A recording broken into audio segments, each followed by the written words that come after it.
대한민국 수도 서울의 랜드마크 어디라고 생각하세요? 63스퀘어? 롯데타워? 아니면 N타워? 서울지도 정중앙에 위치한 이곳 종로일가 1번지에 대해 알아보겠습니다.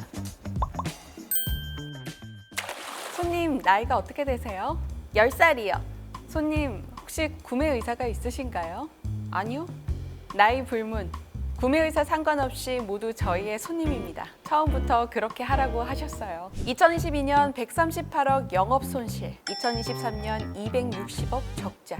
그런 기업이라면 어떨 것 같으세요? 매년 500억 적자가 나도 상관없다 라고 하며 지금 종로일가 1번지에 사옥을 올린 적자 회사. 바로 이곳은 우리가 흔히 알고 있는 교보문고입니다.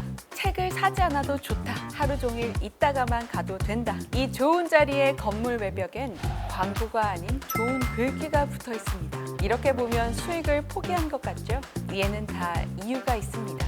아직도 늦지 않았다. 길이 없으면 길을 만들며 간다. 길은 언제나 어디에나 있다. 교보생명의 신용호 창업자가 한 이야기입니다. 한국인의 못 배운 한을 풀어주자는 뜻으로 사업을 시작했고 교보생명이 성공한 뒤에도 그 뜻을 잃지 않는 기업가죠.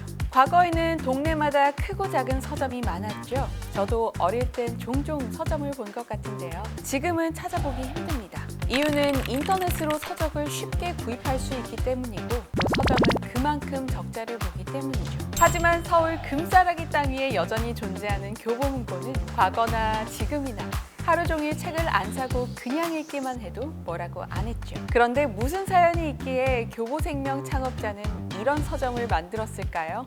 신용호 창업자는 일제강점기에 시골 마을에서 태어났고 아버지랑 형제들 대부분이 항일운동을 했던 집안이었습니다. 그런데 7살 당시 초등학교 입학을 앞두고 심각한 폐병에 걸렸고 상태가 위중해 죽을 위기에 처합니다.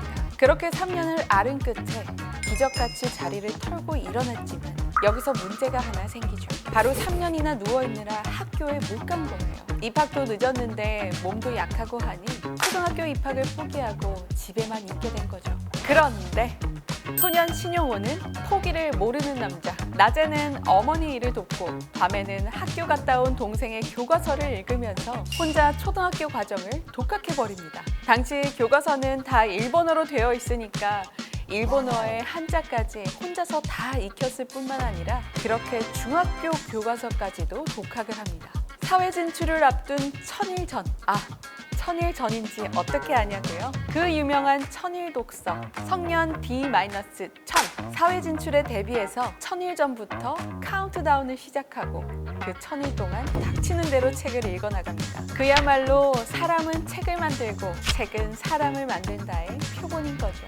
그런데 이 천일 동안 독서만 한 것은 아니었습니다. 여기저기 다니면서 견문을 넓혔는데요. 항구, 공판장, 관공서, 시장도 다니면서 생각했죠. 나라면 이런 상황에서 어떻게 했을까? 참 특이한 소년 신용호였죠. 그러면서 생각했습니다. 독서로 배운 것을 이용해 사업을 해봐야겠다. 부모님의 반대를 무릅쓰고 경성으로 향한 신용호 창업주는 처음부터 경성이 아닌 중국의 중심지까지 가서 사업을 하는 거였습니다. 문제는 돈이었죠. 그래서 물어물어 친척 어른을 찾아가서 돈을 빌려줄 것을 부탁합니다. 하지만 말만 친척이지 한 번도 본 적 없는 10대가 와서 돈 빌려달라는데 어떻게 빌려줄 수 있을까요? 그러자 신용호 창업주는 담보를 걸죠. 자신의 젊음을요. 제가 비록 학교는 못 갔지만 공부를 열심히 하고 준비를 해왔습니다. 세상 물정과 견문을 익혀왔으니 의구심이 생기시면 저를 한번 시험해 보십시오. 그렇게 실제로 시험을 치르고 친척으로부터 돈을 빌려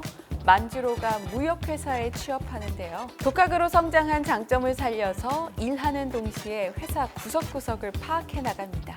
수습기간이 끝난 뒤 청년 신용호는 사장에게 제안을 합니다. 지방의 작은 거래처들이 방치되고 있으니 대리점을 저에게 내주시면 방치된 대리점들을 개척해 영업망을 넓히겠다. 직원인 신용호의 말에 마음이 움직인 사장은 대리점을 내줬고 약속대로 성과를 이룬 뒤 독립을 하죠. 그리고 24살이 된 신용호는 베이징으로 옮겨가서 회사를 세우고 자기 사업을 시작하는데요. 곡물 유통으로 하는 독일 공사였죠. 당시 중국은 교통사정도 안 좋고 융통망들도 연결이 잘 안 돼 있어서 자본가들이 많은 양의 곡식을 한꺼번에 사다가 창고에 쌓아두고 값이 오를 때 되파는 시기였대요. 그러다 보니 돈 있는 사람이 돈을 버는 거죠. 그런데 신용호 창업주는 이와 달리 트럭을 준비해 어디든 다니며 스스로 유통망을 만들었습니다. 이른바 길이 없으면 길을 만들며 간다. 이렇게 돈을 벌기 시작한 젊은 신용호는 본인이 번 돈으로 더 큰 일을 벌이죠. 사업으로 벌어들인 본인의 몫으로 독립운동가의 자금을 지원하기 시작합니다.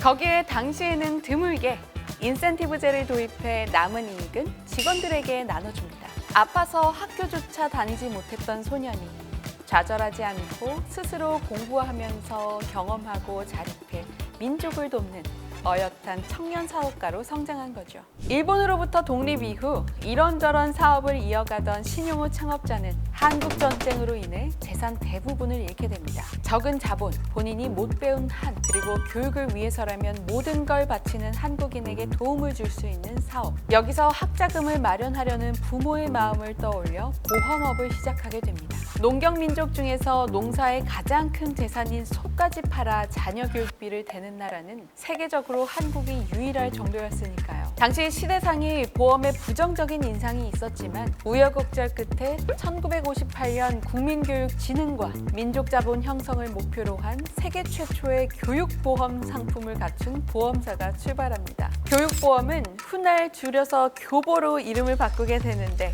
이게 바로 대한교육보험의 시작이었죠. 오늘 개업식이 초라하다고 서글퍼하지 맙시다. 선진국에서도 보험회사가 제자리를 잡기까지는 보통 50년이 걸립니다. 그러나 저는 그 절반인 25년 이내에 우리 회사를 세계적인 회사로 만들겠습니다. 그리고 25년 이내 서울의 제일 좋은 자리에 제일 좋은 사업을 짓겠습니다. 신용호 창업자가 이 같은 개업사를 이야기한 지 9년 후 교보생명은 업계 정상에 오르게 되죠. 창립자의 꿈처럼 대한교육보험을 통해서 가난으로 자녀 교육을 포기할 뻔했던 부모들이 희망을 얻고 많은 일들이 학비를 마련하는 데 도움을 받고 또 그렇게 양질의 교육을 받은 인력이 한국 경제를 뒷받침할 수 있게 됐다는 점이겠죠. 교육보험이 업계 정상의 자리에 오르고 최초의 퇴직보험과 암보험을 출시하면서 선두 자리를 굳혀갈 때쯤인 1980년 개업사의 이야기는 마침내 현실이 됩니다. 서울 종로 1번지에 위치한 대한교육보험,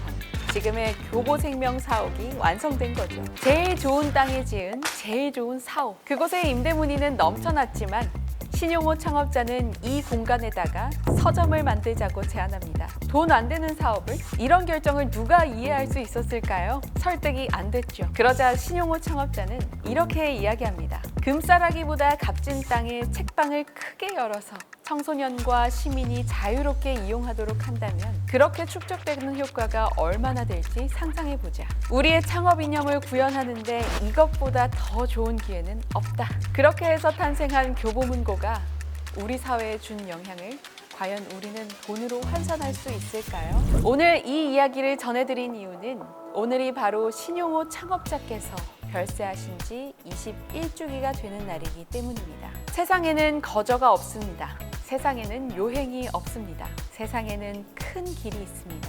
길은 언제나 어디에나 있습니다. 신용호 창업자가 사옥에 광고가 아닌 글을 내걸자고 제안하면서 만들어졌다는 교보사옥 글판에 올랐던 글귀인데요. 여러분의 앞길에도 큰 길이 언제 어디서나 있길 바라면서 지금 당신이 어쩌다 마주친 경제 이야기, 어쩌다 경제 전아림이었습니다.